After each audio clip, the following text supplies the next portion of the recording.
Tabriklasanglar bo'ladi. Men o'zimni 23 yoshimda $500,000 xarid qildim.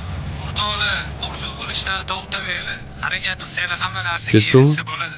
Qara, odamlar $500,000 uy olyapti. Biz-chi?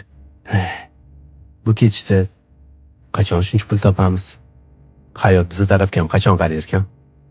Shuncha pul topmasangizchi? Nima deganing bu? Rostdan. Boy bo'lib ketmasangizchi?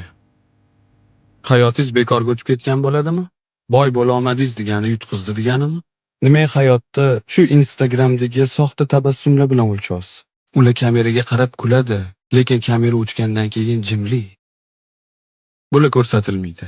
Odamlar yutuqlarini joylaydi, mag'lubiyatini bekitadi.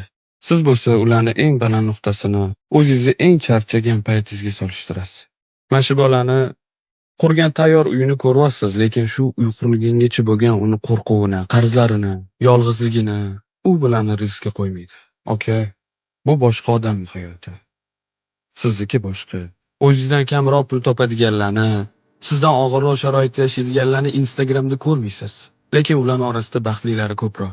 Chunki haqiqiy baxt isbot talab qilmaydi. U kamera yoqilganda paydo bo'lmaydi. U kechqurun uyga kirganingizda sizni kutayotgan odamlarning nigohida bo'ladi.